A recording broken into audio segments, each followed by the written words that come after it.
Okay, we need to help Gigi, like, right away.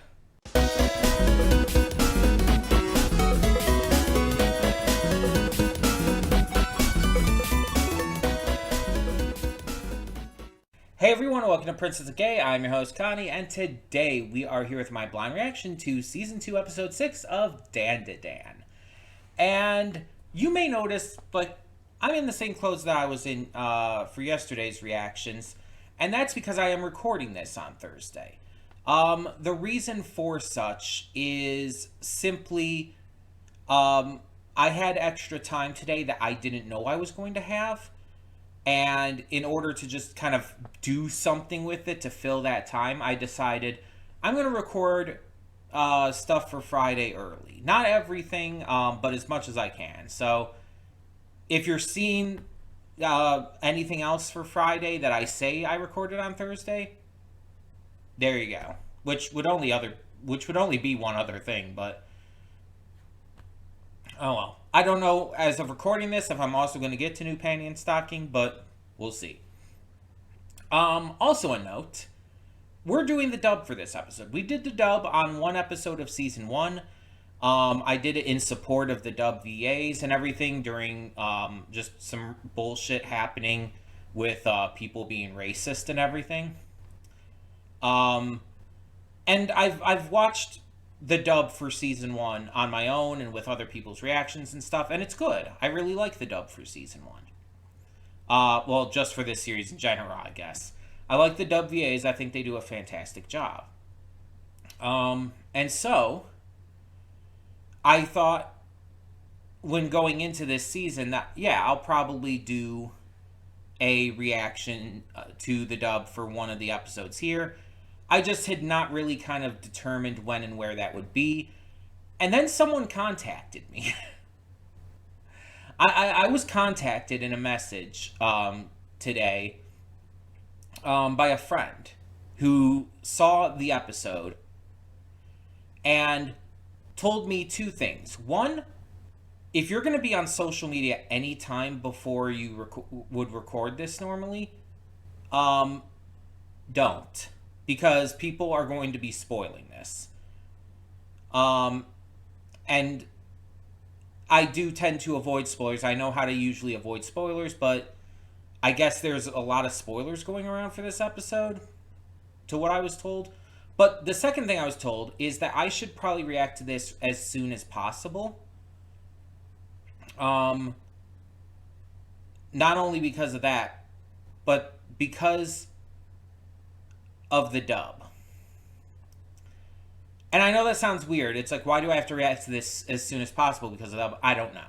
That's just what they told me. I should ask them. I should message them back and say, like, oh, what does that have to do with this? But either way, they told me to check out the dub. Maybe that has to do with the spoilers. Maybe that's in regard to the spoilers. But I was told to check out the dub for this episode. I don't know why. But they told me that I should know why when I hear it. And that's very interesting to me. Because that either means that there's going to be some new character with a voice actor I'll recognize, or they're going to say something that's going to be, like, really interesting or really exciting for me, or something like that. Or maybe the dub does, like, some kind of localization thing that's gonna be something that would really personally appeal to me. I don't know, though. I wasn't told, and I wasn't going to ask. And like I said, I was going to do it tomorrow, but then I ended up getting the free time today. And you're still seeing this Friday. It's all very confusing. Lots of stuff. But last episode, I do want to cover something from last episode as well that I missed. I did not know when I was reacting to that originally that the song that Gigi started randomly singing was the Ranma 1/2 theme. I was constantly referencing the fact that the stuff with the cold water, hot water was just Ranma 1/2. I did not recognize the theme song. And I did not realize that until, like, I saw somebody had mentioned it on, it was either Twitter or Blue Sky. But somebody had mentioned it, and I I went back, I listened to the theme, and it's like, oh yeah, that's it. And then I started seeing it pop up all over TikTok as well. The thing with Ranma One Half is I almost never watched the theme song when I watched that series. And it's also been so long since I did watch Ranma One Half. Like, I was in school when I was watching that. And I graduated in 2011, so keep that in mind. It's been so long that I just wouldn't remember it. Because I haven't heard that theme song since I watched the show. I just haven't. So, I did not even for a second recognize it. I thought he was just being Gigi. Just Gigi being Gigi and being weird and singing songs. Because that's what he does.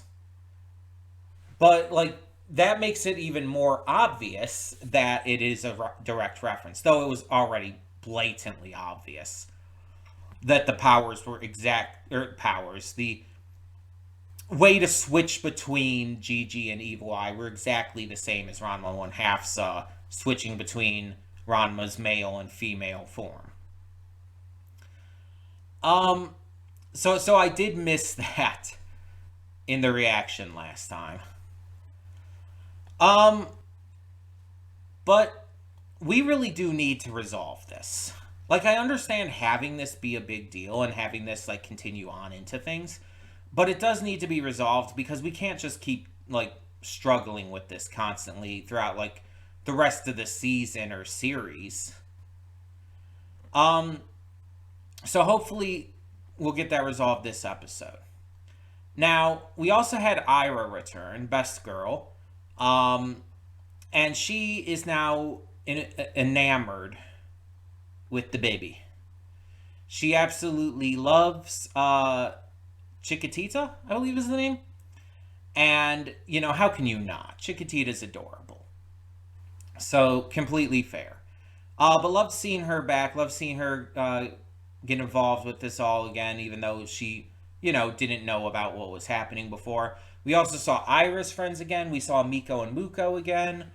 We're kind of like getting back into a lot of the swing of things with this series, because with the season starting out, like continuing off of where season 1 ended, we've really just been like thrust into the heavy shit, the big story shit, and we haven't really gotten a time to just rest and relax and like get into everything again. It's just thrust us into so much really quickly. So episode 5 was just a breath of fresh air, allowing us to, you know, breathe after all of that. And it allowed it all to feel like, you know, really nice as a kind of decompression episode. And so I'm very curious to see where we're going to go with this, how we're going to stop Gigi, because at the very end, he got the soy sauce on him, turned, and flipped the table like that. It was pretty crazy. Also, I've seen a lot of people posting like the comparison shots between the manga and the anime for that scene very specifically, the table flip shot. And it's like, okay, of all scenes to specifically compare that one. I guess there's a lot like moving around during that because of the table being flipped and everyone flying off in different directions. I guess it makes sense. Oh, and apparently, I didn't notice this at all during the reaction, but when they showed that hot pot of food, that was real food. That was a picture. That was a picture of real food that was used. Because apparently in the manga, the artist, the mangaka, drew the food in that shot so fucking well that the artists and animators for Science Saru here were basically just like, nah, fuck that. We're just going to insert an actual picture.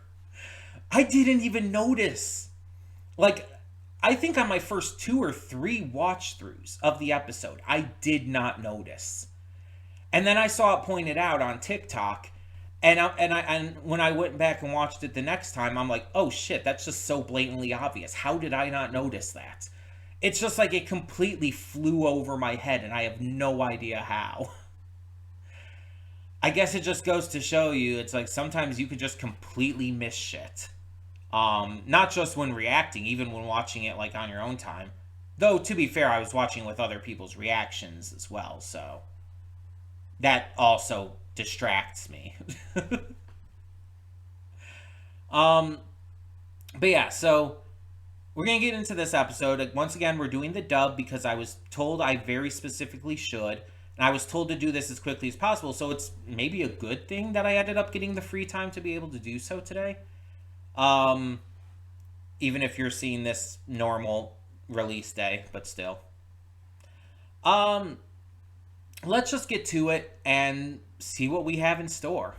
Hold up just a sec. Before you click that link down in the description below to get to today's video, I want to remind you of all the awesome content we have both on this channel and the Princess of Gaming channel. Let's check it out.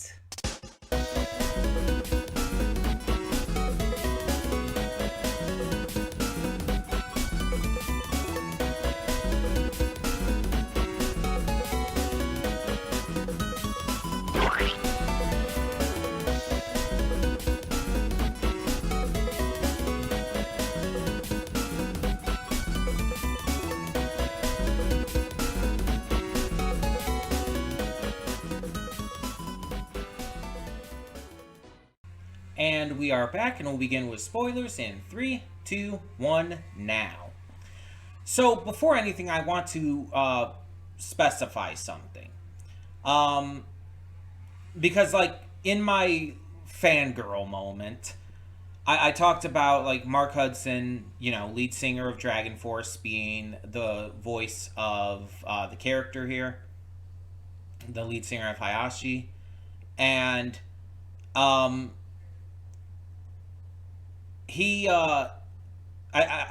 mentioned specifically Dragon Force Through the Fire and Flames because Through the Fire and Flames is probably their most popular song. But that song came out in 2006, and Mark Hudson didn't take over as lead singer until 2011. So he was not the first lead singer, but he's the second and the longest running, I think, at this point. Yeah, it would be, because Dragon Force started in 99, and if it's 99 to 2006, that's 7 years. Or, not 2006, 99 to 2011 is 12 years. And 2011 to current is 14 years. So yeah, it is the majority, but not a huge majority. But it is still really interesting, nonetheless. I mean, because he's definitely sang Through the Fire and Flames. He just wasn't the original singer on the track as everybody knows it and everything. Just had to specify that because I that was the song I went with at the time because it was like the song everyone thinks of for Dragon Force, and so it was just the easiest to go with. But that being said, fucking Mark Hudson. Like, how did they do that? How did they, like, did they just ask him and he just like, okay, yeah, sure. Is Mark, like, well, actually, Dragon Force, I think, are, like, nerds. Because I know Herman Lee does gaming stuff. And I think they've done, like, songs for, like, Legend of Zelda. Not for Legend of Zelda, but, like, based around Legend of Zelda.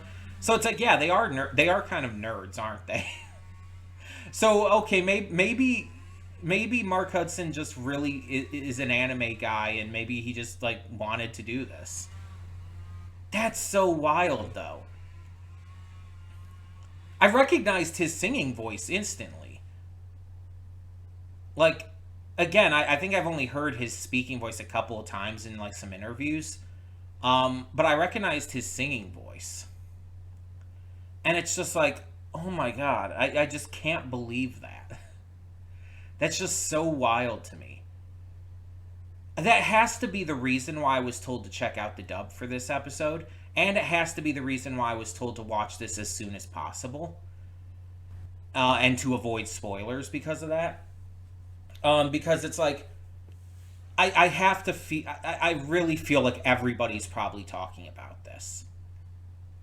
Like, the lead singer of this, like, exorcism band is the lead singer of Dragon Force. Like, that's gotta be everywhere. Like, Dragon Force isn't necessarily the biggest band in the world or anything, but they're well known enough. Like, they're very much known. And I think just at least everyone's heard of Through the Fire and Flames and has probably heard the song themselves, whether they like remember it from Guitar Hero 3, like where I first heard it, or otherwise. Like, and again, not the same lead singer, but still. It's like, that's just so wild. To have him just coming in, like, doing a voice role. This has to be a one-off character, then. I have to assume this character is probably not going to come back unless they recorded more lines for a future episode after this.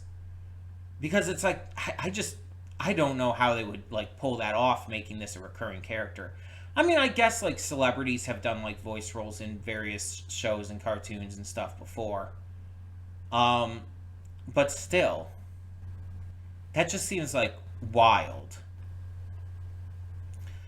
But a lot of this episode did focus on, like, you know, the heart of things, and, you know, Gigi has to learn how to control his spiritual power. We see Momo even utilize some of the teachings that she's learned. And, of course, Okarun just choosing to completely be there for him as his friend. A lot of this focuses on that kind of stuff and just the various vibes of it. But I also really love, like, during the exorcism scene, Gigi just screaming out for them to stop and legitimately crying, like, practically bawling his eyes out at the very idea of, like, Evil Eye being killed again after going through all that pain and heartbreak and suffering. Like, Seiko said that, like, Gigi's, like, heart was one of his best features, and I fully agree. I think I talked about this in season 1 when we saw him, like, this scene where he apologized to Momo and just seeing his genuine self in that. Like, as much as he likes to be a goofball and whatnot, he is also one of the kindest characters we've seen in this. Like, Okarun's obviously super kind. Momo, as much as she, like, puts on this kind of, like, mask for herself, she's super kind. And Ira is a lot kinder than she'd like to admit. But Gigi, it's like kindness is almost kind of his thing. He's just a really good person. A really caring, empathetic person.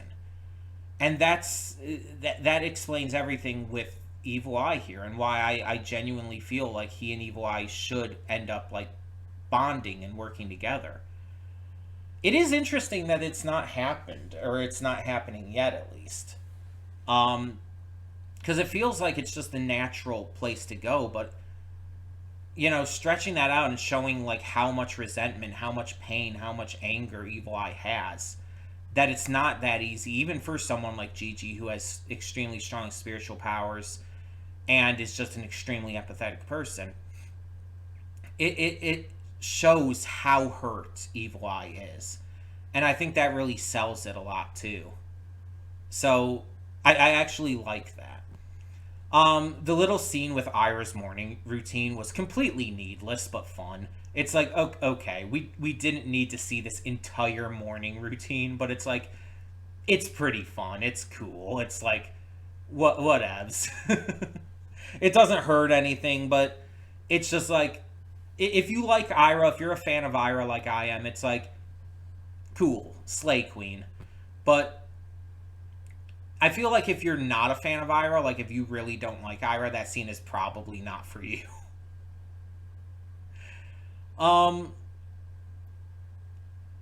I like that the house isn't just getting like automatically fixed. I like that there is like repercussions for everything.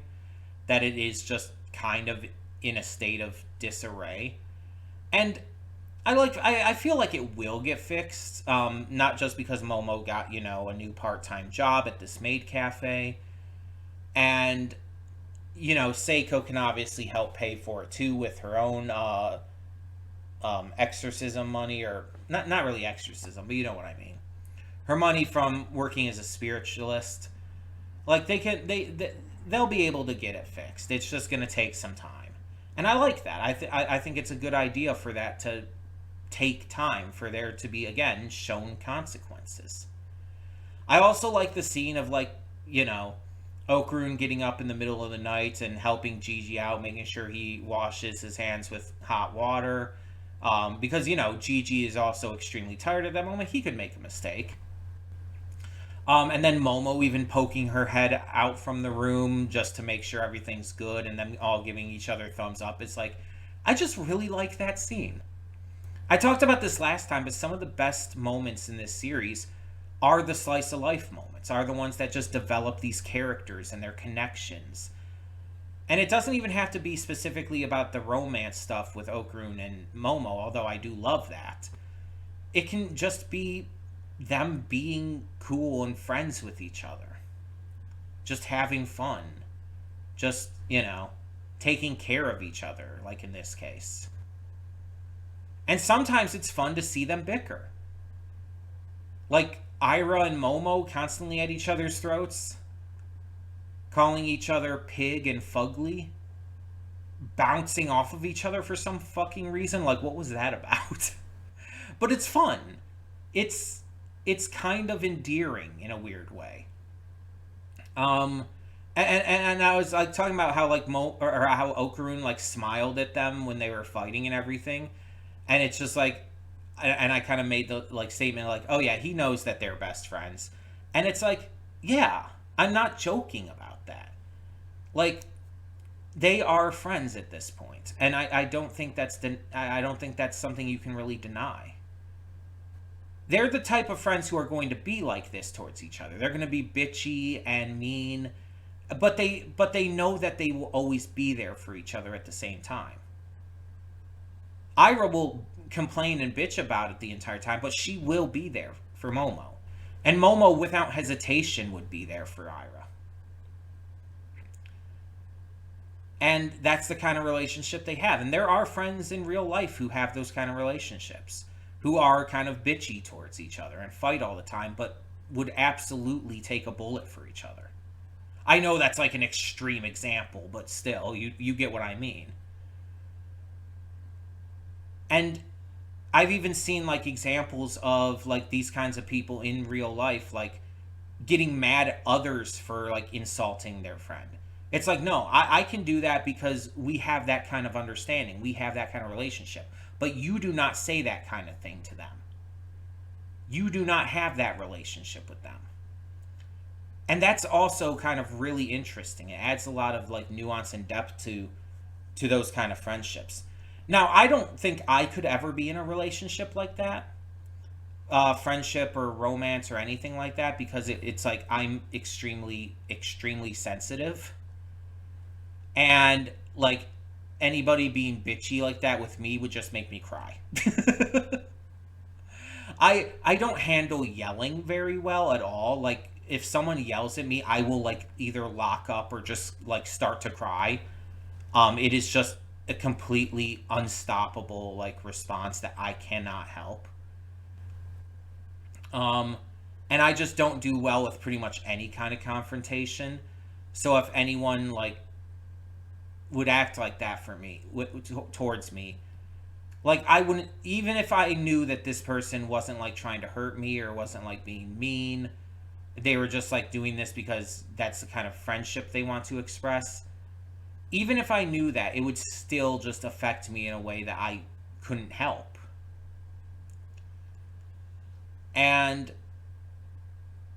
I think the closest that I've gotten to this kind of relationship or friendship or whatnot is with my sister. My sister kind of pokes fun at me a lot, but she knows that I can't handle too much with that.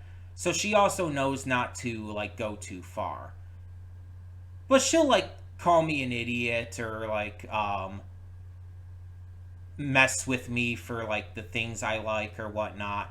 She like makes fun of me all the time for you going on easier difficulties in video games a lot because I usually have a harder time with the harder difficulties. But she also at the same time will say stuff like, "Oh, but like all video games should have difficulty options because people want to play they want in the way they want to play." She'll make fun of me for it, but she absolutely advocates for lower difficulty options for people like myself. So it's like, yeah, it's just banter at the end of the day. And obviously Ira and Momo have like a intense version of that, but it's also anime. It's it's also one of those occasions where yeah, it's going to be exaggerated to hell because it's anime. Um I actually really kind of dig their relationship. I think that they're adorable together. And there's a part of me that does kind of ship them. Even though I absolutely am all for Momo and Okaroon. Because, like, how could you not be? But there is a part of me that also ships Momo and Ira. Funny enough, I don't ship Gigi with anyone. Like, I just have not shipped him with anyone. I don't see him with Ira at all, but maybe they just haven't had enough, like, interactions yet. And I definitely don't ship him with Momo. Maybe a tiny bit Okaroon, but it would be, like, a very tiny bit. Um,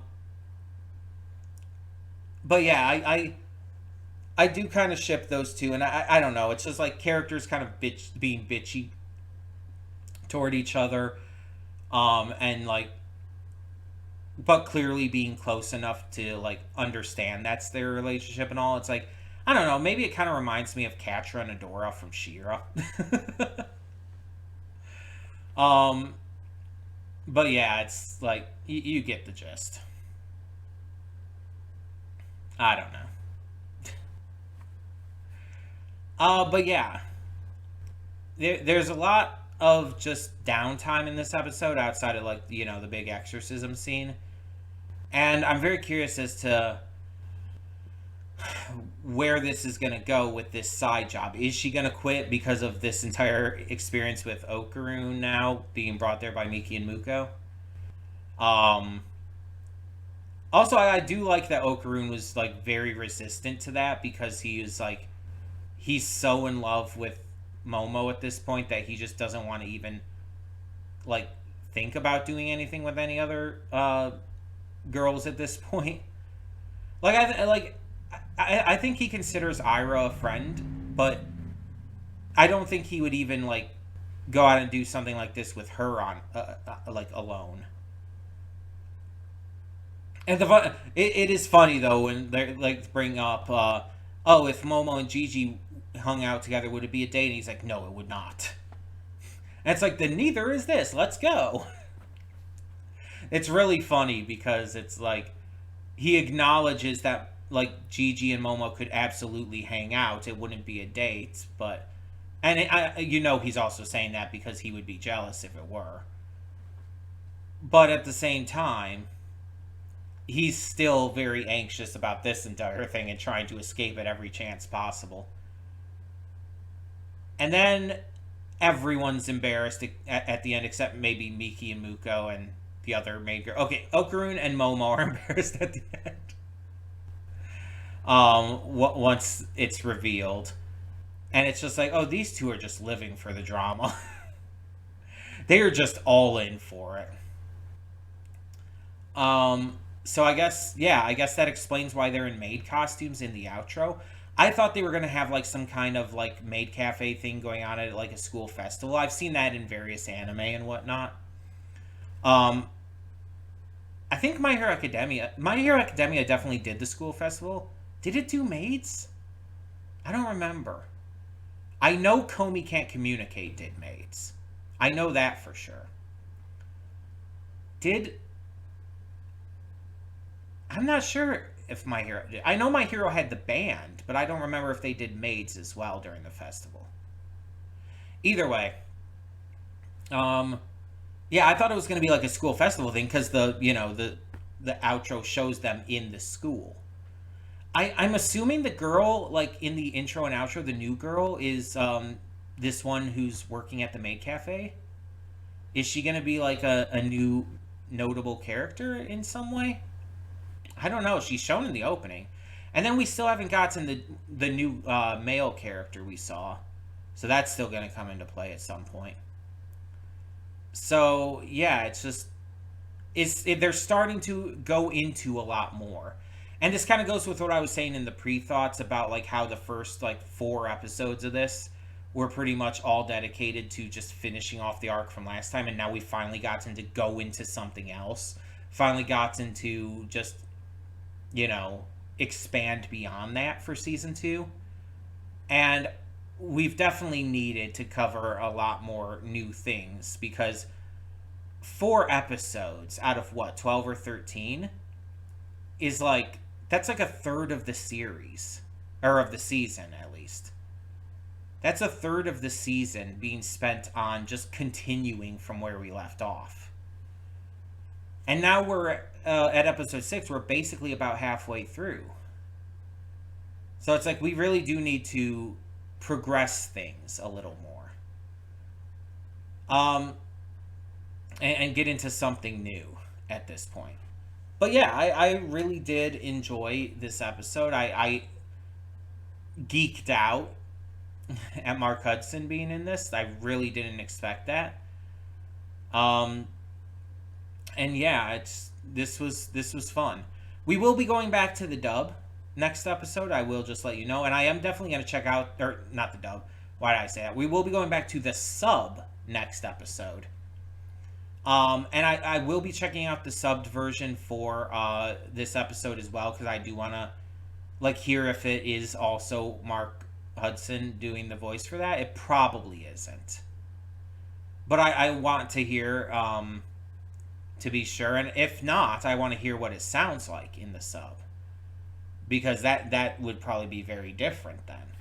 I don't even like. I assume it's still going to be like rock band kind of thing, but will it be like as power metal sounding as like it was here? Because obviously they were trying to like make it sound like Dragon Force.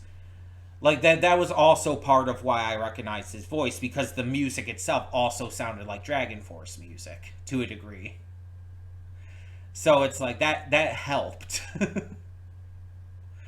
But yeah, I wonder if they did make it sound like that in the original Japanese as well. I definitely am curious to find out.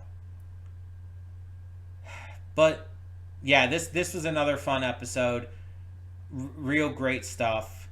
Some good emotional moments, some good funny moments, and just absolutely unexpected moments. So let me know your thoughts down in the comments below. And thank you so much for tuning in. For now, I'm Connie, and I'm signing off. See y'all next time.